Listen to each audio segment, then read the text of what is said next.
I wanted to read a little bit more from this article that I started, and I'll just take it from there. This is part two.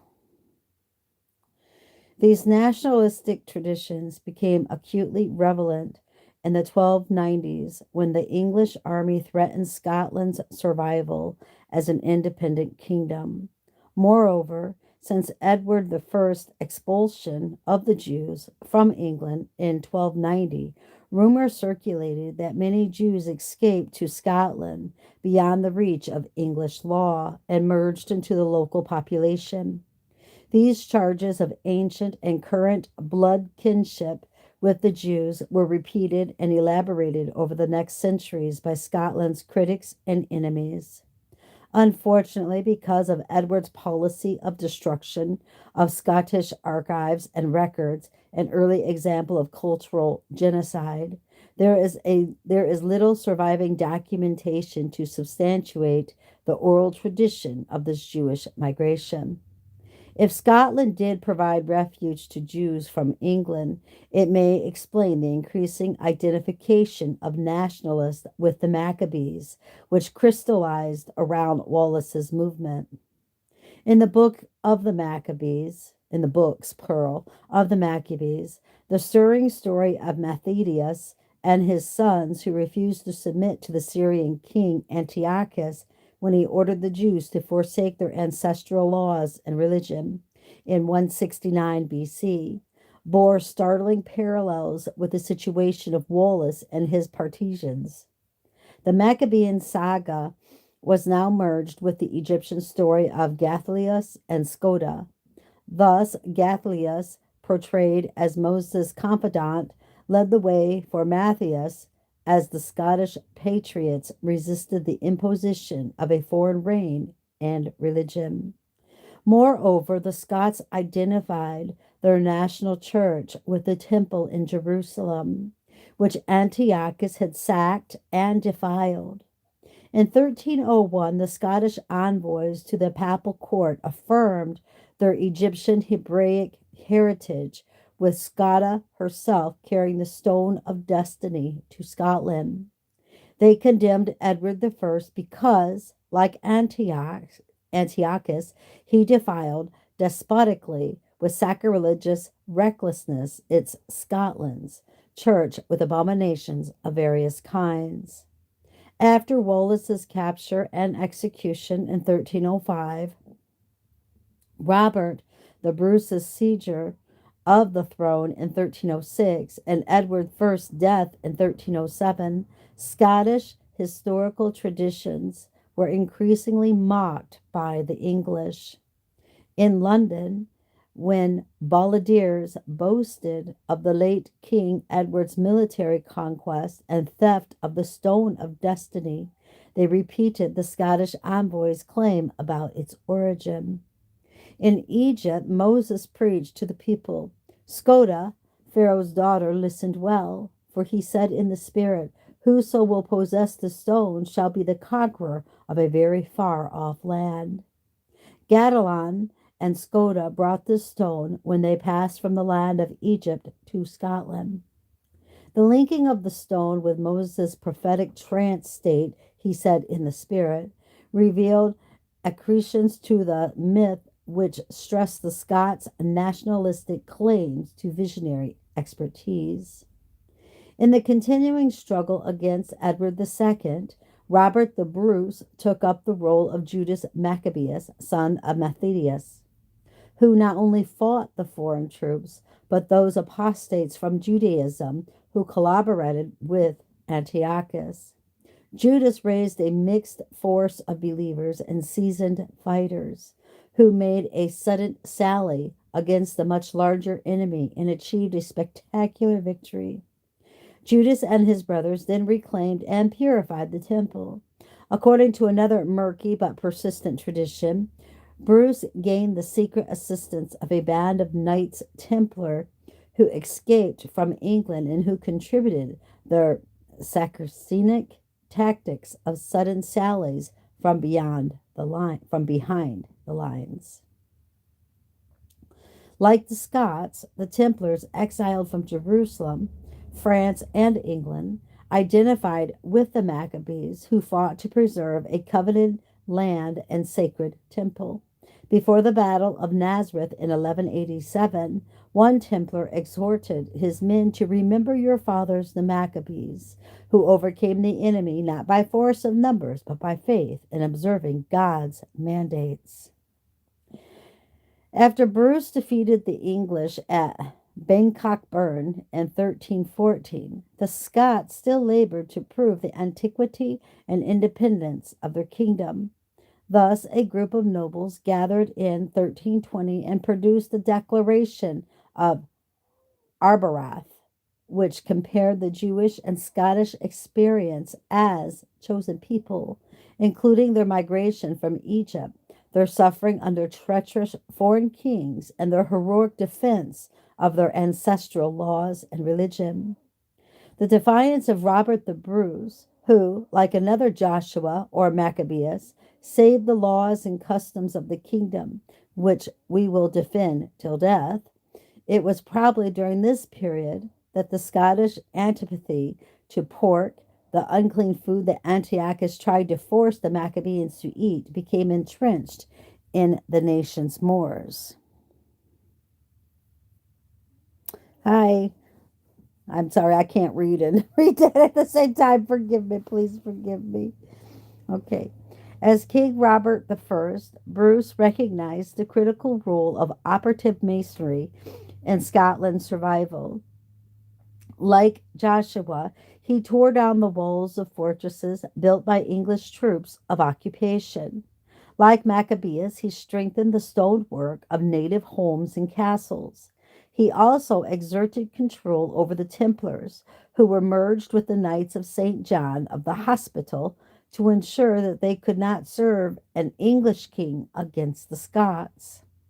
The local Masons now gained access to the Knights' expertise in Eastern or Palestinian methods of quarrying, designing, hewing, and setting stone, skills which became part of the Egyptian Jewish heritage of the nationalist. Surviving tombstones over the next decades reveal a profusion of Templar and Masonic emblems, with many repeating motifs carved into the great Templar castle at Athlet near Acre. In 1291, both Acre and Athlet had fallen to the Muslims, despite the stupendous fortifications and stubborn defenses mounted by the Knights of St. Thomas, the Templars, and a mixed force of Jews and Christians. In his chronography, the Jewish traveler Bar Hebraeus gave a positive description of the Templars and Hospitallers and their great edifices at Acre, and his continuator lamented the loss of the fortified city.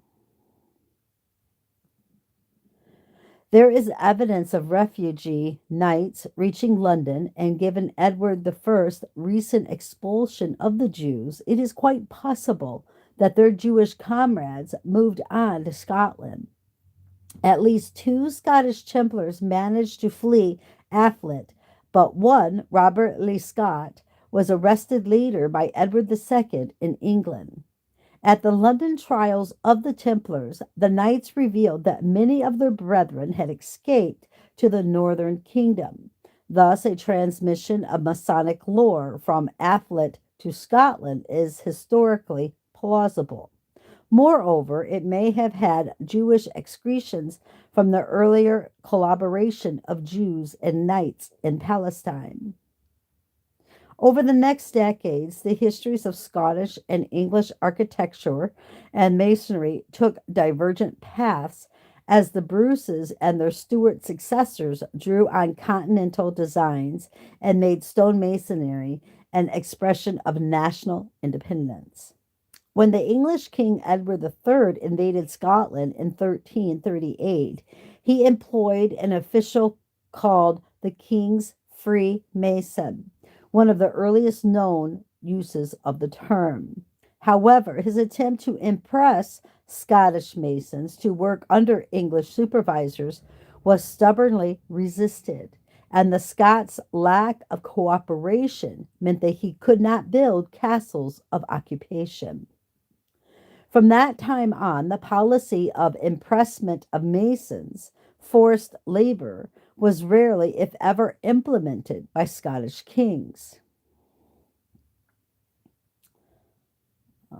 After Edward was driven out of Scotland, he faced a rebellion of operative masons in London, who in 1348 went on strike and defied his impressment orders. Over the next 12 years, coercive regulations were imposed on the Masons, who were forbidden to meet in assemblies, take fraternal oaths, and resist impressment. Registers had the letter F burned on their forehead. What? Really? Take fraternal oaths or resist impressment. And then it has in parentheses, registers had the letter F burned on their foreheads. I didn't know that. Antagonism between the craftsmen and their royal masters continued to erupt in London over the next 2 centuries. While in Scotland, the Masons were treated as valuable. Oh, hold on. What'd you say here? My mom was a basket. It said that one of the most. Oh, really? Well, how interesting. That's very cool. Okay, let's keep going. Where am I at? Antagonists between the craftsmen and their royal masters continued to erupt in London over the next 2 centuries. While in Scotland, the Masons were treated as valuable allies of the kings and patriotic defenders of the realm. Scotland's close ties with France, the Allied Alliance, resulted in an exchange of domestic and military Masons who were employed on Robert II's extensive building program. This first Stuart king made the years 1371 to 1424 the most seminally creative in the history of Scottish Gothic architecture. During this period, France, unlike England, had readmitted the Jews, and scholarly and artisan contacts were resumed between the religious communities. In Scotland, nationalists were encouraged to proclaim anew their Judaic heritage, as in John Barber's Romance of the Bruce, 1375. Thus, Barber portrayed Bruce's partisans as simple folk and worthy who, like to the Maccabees, that as men in the Bible says, through their great worship and valor, fought into many stalwart store battle for to deliver their country from folk that through iniquity held them and their vassalage. Barber also boasted that the Scots shared the Jews' capacity for second sight, which contributed to their victories over the English. As we shall see, the capacity for second sight would later be claimed as a Masonic expertise, and the 17th century tradition may have drawn on earlier developments in Scottish theosophy and architecture. At his ascension, let's see, is it accession? At his accession in 1424, King James I launched an ambitious architectural program in which he recruited masons from the continent to help train a new generation of builders, because so many Scottish craftsmen had been killed in the wars with England. The chronicler Hector Bose suggested that he was responsible for the revival of Masonry as an organized activity, thus giving an early hint of the traditional link between the Stuart dynasty and the Masonic fraternity. Moreover, the king planned to use architecture to regenerate Scotland both spiritually and materially. In a pattern that would be repeated by his successors, the king took an active interest in the construction projects, held discussions with the craftsmen, and in effect stood on the level with masons or with his masons. In 1429, James I oversaw the building of a great charter house at Perth, Perth, and the mystical architecture, magical mathematics, and multinational masons would later be eulogized by Henry Adamson in the Moose's Threadoney, 1638. Addison praised the king for studying patterned books and models from many countries, thus reenacting the role of the Hebraic David and Scottish David I, whose zeal for temple and church design were said to be identical. In 1738, when the Masonic historian James Anderson characterized James I as the best king of Scotland, who countenanced the lodges with his presence as the royal grand master, are they talking about King James? I think they are. Let me keep going. I'm sorry, I got kind of thrown off here. Let me see. Masonic historian James Anderson characterized James I as the best king of Scotland, who countenanced the lodges with his presence as the royal grand master. He added a marginal note. This is the tradition of the old Scottish Masons and found in their records. Though the term grand master was probably anachronistic to the tradition, was based on James I's real contributions to architecture and the Masonic craft. The chronicler Walter Bower was haunted by the political assassination of James I, and he lamented that the king did not copy the practice of the French kings who maintained a personal bodyguard of Scottish archers. He thus urged future kings to follow the wisdom of Solomon, who was escorted by 60 of Israel's bravest warriors, all carrying swords to ward off the demons of the night. Besides fighting for the king, the Scots Guard performed ceremonial duties at coronations, state entries, and royal funerals.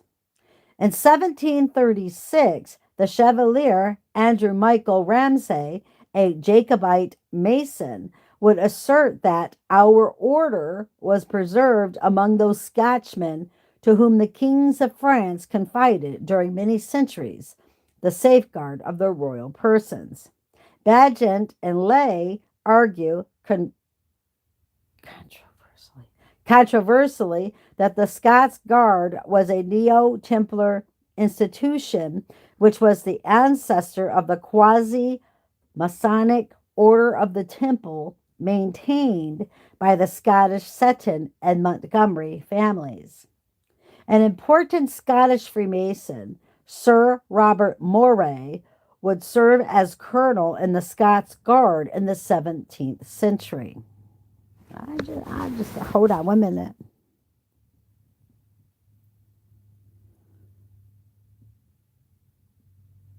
Very interesting. Okay. During the same period, when the Bruces and succeeding Stuarts developed their Solomonic and Maccabean identification, there was great interest in the Kabbalistic Lullist art of memory, a technique of geometric and architectural visualization that enhanced one's mathematical and mnemonic capacity and thus provided an encyclopedic key to all the arts and sciences. Ramon Lull, 1235 to 1316, was born in Majorca and grew up in a mixed Christian, Jewish, Muslim culture. Well, that's pretty messed up, which enabled him to study the meditation techniques of the 9th century John Scotus Ergena, who was believed to be Scottish. Jewish Kabbalists, and Muslim Sufis, which he developed into a visionary and encyclopedic Ars Combinatora, or art of memory. According to Wolfson, Uragina and certain Kabbalists made study of the Sephiroth an exercise in imagery visualization. Lull believed that techniques could enhance one's mathematical, technological, and theosophical expertise. Influenced also by the teachings and methods of the Sufi Brethren of Sincerity, Lull aimed his art not only at scholars, but at craftsmen. As Yeats observes, the art works out the structure of the universe in terms of the circle, the triangle, and the square. And Lull determined to make it accessible to artisans by writing simplified, illustrated versions in the vernacular, especially concerning geometry, measurement, and mechanics. Just to let y'all know, I never passed pre-algebra, so I don't even know what they're talking about. I'm straight up honest. I don't even know. Let me keep going. He further hoped that these illuminated craftsmen would join similarly constructed Templars and Hospitallers in an international crusade to recover Jerusalem, convert Jews and Muslims, and establish a universalist religion. And the reason I said that is because I do remember in my math book they did have like a triangle and a square and a circle. I didn't know any of that, and I still don't know what that stuff. I have no clue what that means. So, forgive me for interjecting there. After the French King Philip the Fair launched his persecution on the Templars, Lull's projects were not realized. However, they remained the dreams of Lullists over the next centuries, especially in Spain and Scotland.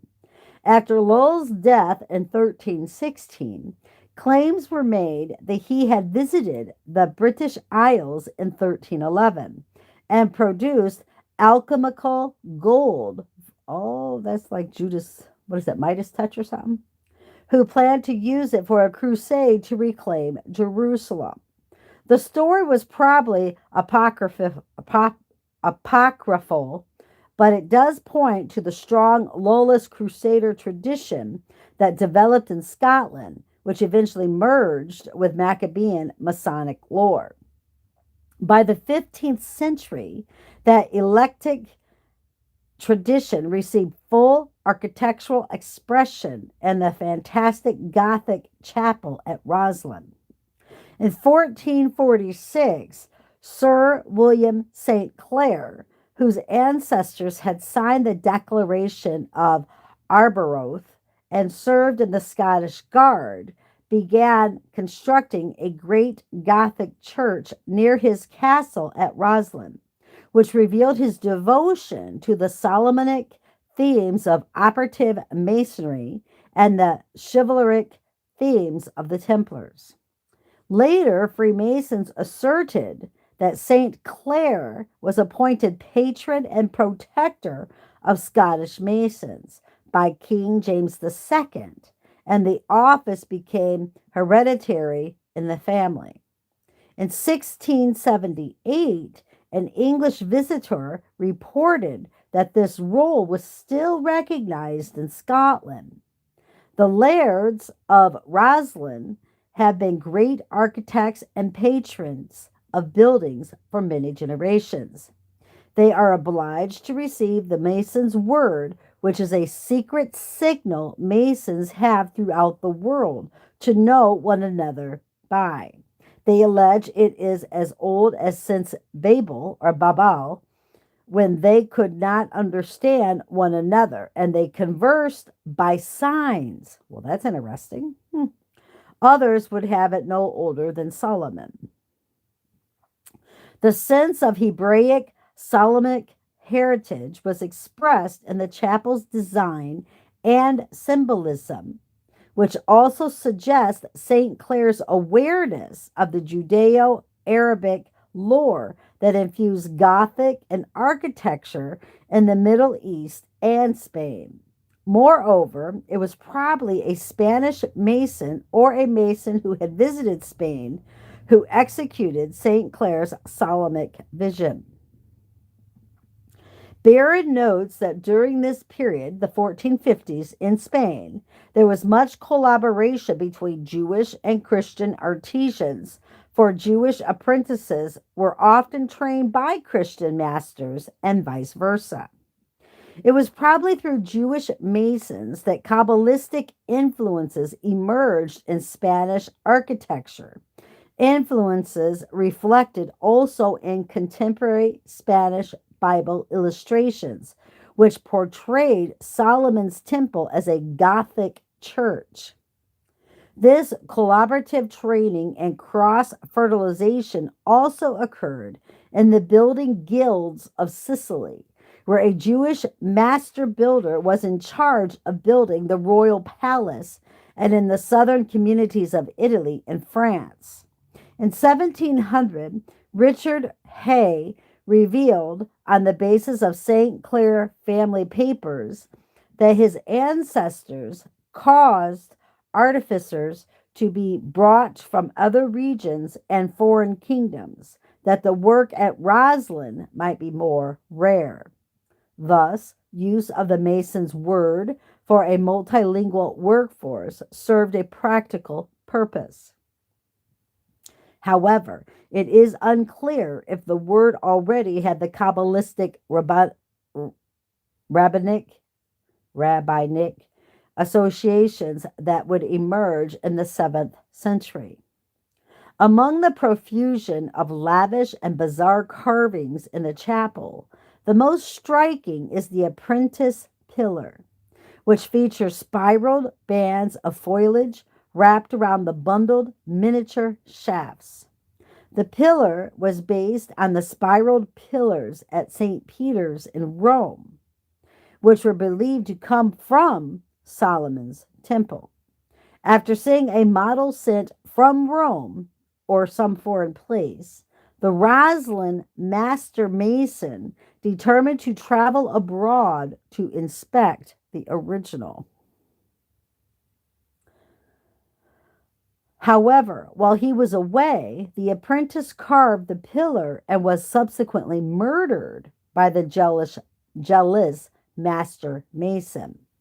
Carved stone heads of both men were placed in the chapel by their brethren, with the unusually bearded master mason giving a Jewish renaissance to his role in this Solomonic Masonic affair. Given St. Clare's historic role as aristocratic patron of the Masonic fraternity, it is provocative that he personally acted as master of the works and supervised the designing and cutting of patterns for the exotic designs carved in the chapel. Cruden argues that his keen and practical interest in architecture and masonry was undeniable. However, the sculptural oddities, peculiarity of construction, the difficulties the masons got themselves into, the mystery of the great closing wall indicate the work of an inspired amateur with pronounced heraldic tendencies. Much of the Jewish hermeneutic and Templar symbolism of the chapel grew out of St. Clare's esoteric and chivalric interests, which he pursued while supervising the practical construction work. In the process, he became an important vehicle of Lollism into the Scottish Masonic milieu and mentality. In 1456, St. Clare commissioned Sir Gilbert Hay, another descendant of Arbroath and the Scots Guard, to translate into Scots English Lowell's treaty, The Order of Chivalry, which advocated instruction in the art of memory for crusading knights and craftsmen. This was the first English translation of Lowell, and it signaled an enduring interest in his art among Scottish kings, nobles, and architect masons. That Lowell actually instructed various Templars and hospit- hospelators in his art suggests the possibility that he also instructed the masons and artisans who accompanied the knights. While the Roslin masons labored on the chapel, Hay worked in the adjoining scriptorium, where he translated Lowell's description of the form of the examination, how the bachelor squire should be examined by the fathers of the order. Did St. Clair compare it to the examinations required by his stonemasons by their master masons? Lowell's requirement that gloves of plate be given to the newly initiated knight seems close to the similar requirement about gloves of leather for the masons. In 1737, an anti-Jacobite critic would warn the English government about the hidden military significance of Scottish Masonic traditions concerning gloves. There seems to be something emblematical in the glove, which is only another word for a gauntlet, which is a piece of armor for the hands. After Lowell referred to the good ancient customs that made earlier knights yearn to go in the Holy Land, he called on new knights to imitate Judas Maccabeus, who led the Jews in their great revolt against the Syrian king Antiochus and won back control of Jerusalem. Like Hay's hopes for the Stuart kings of Scotland, the Maccabean dynasty maintained the independence of Israel and governed successfully for the next 100 years. Adding his own Scottish interpretation of Lowell's allusion to 1 Maccabees chapter 3, 13 through 26, Hayes stressed the capacity of a small force to defeat a vastly larger one if they are unified and devoted to virtue, reason, and justice. Such Maccabean chivalric values will earn divine grace, which gives victory over the greatest odds.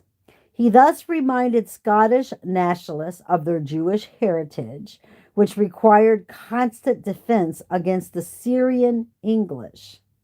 St. Clair and the Masons were perhaps inspired by the heroic construction work of the Maccabeans, whose masons encircled Mount Zion with high walls and strong towers to prevent the Gentiles from coming and trampling it down, as they had done before. Similar motives lay behind the fortification of Roslin Castle. In more works commissioned by St. Clair, Hay translated Bonnet's treatise, The Buke of the Law of Armies, which stressed the superior role of the Pope over the Emperor, an argument that would fuel Scottish struggles against the English king in the next century. In a statement particularly significant in Scotland, Bonnet argued that the Pope should not punish Jews and Zacharenes for their refusal to accept the gospel, for faith should not be compelled by force. Thus, it is unlawful to make war against the Jews, for from their subjection they cannot hurt the church, and there is prophecy to be fulfilled with which Christians should not interfere. Not only Jews, but Egyptians were important to a kingdom's moral fitness and military survival, and it is relevant to the St. Clair's Masonic role that the family granted refuge at Roslin to locale Egyptians, gypsies in parentheses, who were believed to possess Kabbalistic secrets. In the Buick of King Alexander the Conqueror, Hay described the magical and mathematical instruments that enabled a king to see and interpret visions which give foreknowledge of events that will affect the realm. Both of Hayes' translations were consistent with Lowell's art of visualization, by which king, knight, and craftsman could become expert in prediction and divination, or in Scottish terminology, second sight. Well, that's not good. Not good at all. In Hayes' translation of the Book of the Governance of Princes, he provided his patron with a plethora of Kabbalistic and Hermetic themes, made of which became part of the secret traditions of Scottish Freemasonry, perhaps through the St. Clair family. Working from a French translation of the pseudo Aristotelian Secretum Secatorum, which included accretions from the Sefer Yetzirah and Judeo-Arabic mystical lore, Hay described how, how do you say that word? Esclapus hid Aristotle's book in the Temple of Sun, Heliopolis in Egypt. Aristotle had instructed the young Alexander in the art magic and art alchemy, which drew on Hermes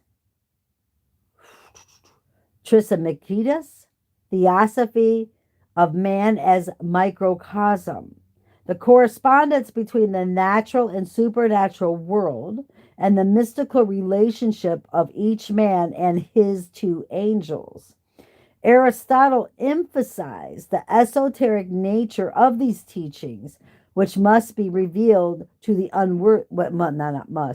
which must not be revealed to the unworthy, and he exacted an oath of secrecy from his royal pupil. Thus, a wise prince must learn to use secret means of communications, in parentheses, documents and secret words by examples, signs, and figurative covertly. And he and his oath-bound messengers must develop a strong memory in order to maintain their secret lore and communication techniques. Yeah, I would fail at that immediately. They must also develop related skills in mathematics and accounting so that numbers stored in the memory can be retrieved at will. Monarchs should further establish schools for training in astrology and physiognomy. It's Physiognomy, for the latter science revealed by God to the Hebrew prophets.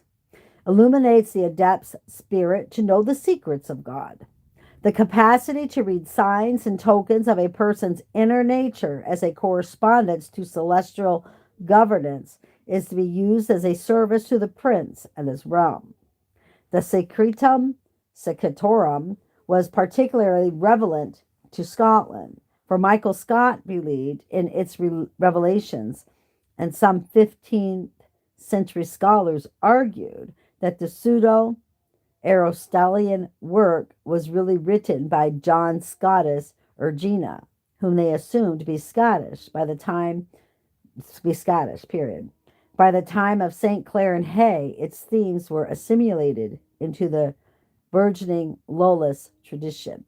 I think I'm going to end that there because I'm starting to get kind of tongue-tied and stuff. So I'm going to end that there and pick up again in part 3. Honestly, I don't even know what to say about this thing, but I didn't want to begin it and then not end it because I am curious. Curiosity, probably not a good thing, but I don't know if there's something to this or not. There's people that they had commented on another channel about this reading that I'm doing, and they're like, I wouldn't, I don't think that's true. And I don't know, honest to God, I don't know, but it sounds like, they knew what they were doing when it come to building. Who knows? I don't know. But until next time, yeah, math is very tough. It is. I can't do math. Honest to God, I cannot do math. I know my boss at one time, this was really funny, but I find it fascinating. It was like, he was like 9 times whatever. And it's like, I don't know my 9s. I know my 10s. I know my 5s. I know my 1s, but I don't know. And he taught me this, and I thought this was very interesting. I don't know if you guys know it or not. But anything times 9 equals 9. And what I mean by this, all right, 1 times 9 is 9, right? 2 times 9 is 18. 8 plus 1 is 9. 3 times 9 is 27. 2 plus 7 is 9. And that's how he taught me that. And I thought, like 9 times 9 is 81. 8 plus 1 is 9. I know it probably doesn't mean anything now, but I thought that was interesting. He taught me that back after my daughter Savannah died in 1996, 97. He taught me that. I thought it was interesting. Anyway, tell them, brothers and sisters, keep your eyes on Jesus always, always, always, and your nose in the book, which is the Word of God. And let us, you and me, embed the Word of God upon the tablets of our hearts, so we will not sin against God or be deceived.